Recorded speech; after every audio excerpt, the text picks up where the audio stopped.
Betty never imagined a simple message could pull her into the darkest chapter of her life. It began on a quiet Saturday night. The kind where the room feels too silent and your thoughts echo louder than usual. Her phone vibrated. Just one notification. A stranger had reacted to her photo. His name was Josh Coleman. She almost ignored him, but his first message made her pause. "You have the kind of smile a man can't forget." Betty shook her head with a shy laugh, but she replied. That reply became the very first thread in a web she didn't know she was walking into. Josh was gentle, caring. He remembered every detail she shared. Her favorite meals, the way she stretched before bed, the loneliness she carried but rarely admitted. Within days he made her feel seen, deeply seen. His voice notes came every night, soft and warm, wrapping her heart like a blanket she didn't know she needed. His messages waited for her every morning. Long, thoughtful, intoxicating. Betty didn't fall fast. She fell deeply. Josh told her he worked construction overseas. Said his life was lonely. Said meeting her felt like a blessing he never saw coming. His words felt real. Too real. Weeks passed, and their connection grew stronger. Longer calls. Later nights. More confessions. Even her friends noticed the glow on her face. And the distance in her presence. One friend pulled her aside. "People fake everything online. Be careful." Betty waved the warning away. Josh was different. She felt it in her bones. Until the evening everything shifted. His messages suddenly carried tension, fear, uncertainty. "Babe, something happened." Betty's heart tightened. Josh claimed there had been an accident at his worksite. Someone was injured.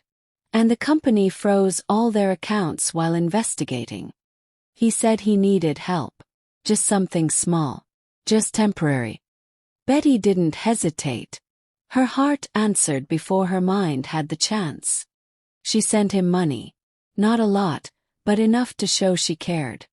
He told her she was heaven sent. Promised he would return it. Promised she had changed his life. And for a moment she believed she had done the right thing. But then came the next week. Another accident. Another delay. Another plea. Every time he sounded desperate, taken, convincing. He sent more. And more. And more. She told herself it was love. She told herself she was supporting her man.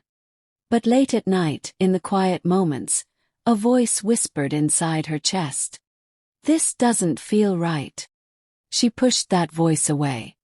3 months passed. The money she had sent could have bought a used car. Yet Josh never visited. He never video called properly. Never showed his face clearly. Lighting issues. Network problems. Broken camera. Excuses. Excuses. Excuses. And Betty believed every one of them. Until the night her world cracked open. She tried surprising him with a video call. He picked, but only for 2 seconds. The image was blurred. And the face didn't match the man in the photos. The call dropped. Betty tried again. No answer. Again. Still no answer. A cold fear slithered through her chest. Then a message from him. "Babe, please. I told you my camera is damaged." But the words felt wrong. Too quick. Too defensive. Almost rehearsed. Betty barely slept that night. Every red flag she had ignored came rushing back like a storm she could no longer outrun. The next morning she made a decision. She reverse-searched his pictures. Her hands trembled as the results loaded.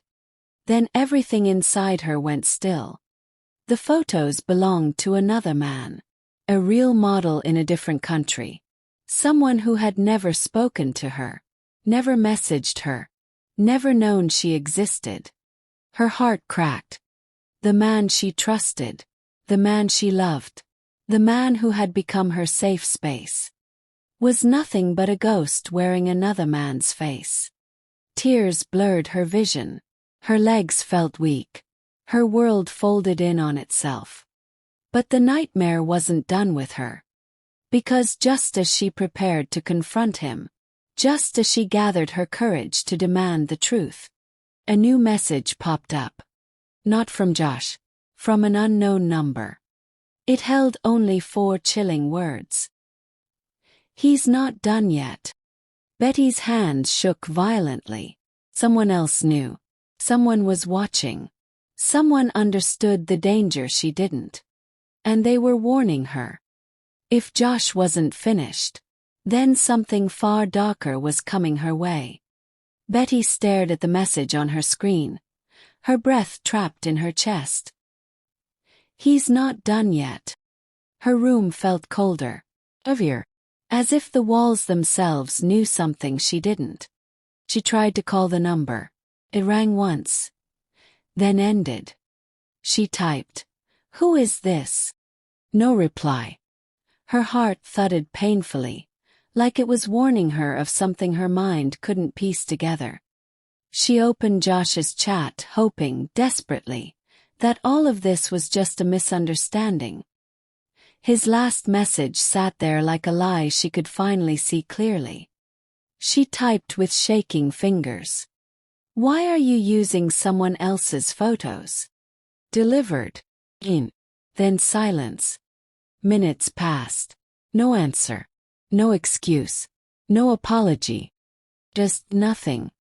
Betty's eyes burned, but she refused to cry. Not this time. She went to work the next day carrying a weight no one else could see. She smiled when she needed to, nodded when required, but her mind was trapped in the storm of what she had uncovered. During her break, her phone buzzed. It was Josh. But the message didn't feel like him. "We need to talk." She didn't respond. Her phone buzzed again. "You're making a mistake." Again. "Don't push me." The fear that ran through her veins was sharp. Josh had never spoken like this. Never sounded this threatening. This wasn't the sweet, gentle man she thought she knew. This was a stranger. Dangerous one. That night, she sat in her living room, hugging a pillow to her chest. Her mind kept looping through every conversation, every promise, every moment she ignored her own instincts. The manipulation was so clear now, so deliberate, so cold. But the voice inside her, the one she silenced for months, was finally screaming. "Wake up!" Her phone buzzed again. This time a voice note. Her hands trembled as she pressed play. The voice that filled the room wasn't Josh's warm tone. It was harsh, mocking, almost amused. "You think you're special. You think you're the only one. You're not even close." Her blood froze. She replayed it, hoping she misheard. But the words were the same. Cruel. Me. Designed to shatter. She felt her chest tighten. A lump formed in her throat. She clicked his profile image. And just like that, the account was gone. Deleted. Vanished. Erased from existence. But the nightmare didn't end there. Her phone buzzed again. Another unknown number. Then another. And another. Each message was worse than the one before. "You're on a list. You paid once, you'll pay again. Don't make us come find you." Betty dropped her phone as if it burned her skin. Her breathing quickened. Her hands felt cold. She felt trapped inside her own life. She ran to the window and pulled the curtains shut, locked her door, turned off her lights. Her heart wouldn't stop racing. They weren't just scamming her. They were targeting her. Her fear grew heavier when she looked through her payment receipts. They had her full name, her phone number, her address. She sank onto the floor, covering her face. All the red flags she ignored now towered over her like shadows closing in. An knock on her door. Low. Too slow. Betty froze. Another knock. Her breath stopped. Third knock. Longer. Heavier. As if the person behind the door wanted her to know they were not leaving. She didn't move. Didn't blink. Didn't breathe. A voice spoke from the hallway. Low. Familiar. Betty, open the door. Her entire body turned cold. She knew that voice. Not because she had heard it before. But because she had felt it before. Not the man in the photos. Not the gentle voice notes. But the real man behind the scam. He was standing right outside her home. Betty clamped her hand over her mouth to silence her breathing. Another knock. Harder this time. Betty! I said open the door. She closed her eyes, praying he would walk away. After a long moment, silence settled. Then footsteps faded down the hall. Betty stayed frozen for nearly half an hour before she finally moved. Her legs were weak, but her resolve was stronger than her fear. She picked up her phone and dialed emergency services. For the first time in months, she listened to the voice inside her. The next morning, an officer sat across from her, listening carefully as she told everything from the beginning to the moment he stood at her door. When she finished, he took a slow breath and said, "You're lucky you opened your eyes when you did. Romance scams like this. They don't just take money. Sometimes they take much more." Betty stared at her hands, realizing the truth.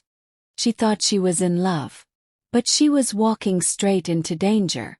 And the man she trusted was never after her heart. He was after her life. Betty sat at the edge of her bed long after the officer left. Her home was quiet, but not peaceful. Quiet that carried weight. A quiet that reminded her of every sign she brushed aside. Every instinct she silenced. Every red flag she excused in the name of love. She opened her window just a little, letting the morning air in. The world outside looked the same, but she felt completely different. Her phone buzzed. She flinched, then saw it was the officer. A short text. We traced the number. This wasn't his first attempt. Her stomach dropped. She typed back. Is he still around? The reply came instantly. Not anymore. He left the area early this morning. But he wasn't alone. Betty's throat tightened. They were working as a group. Multiple victims. Multiple lives shaken. All targeted the same way. The same sweet words.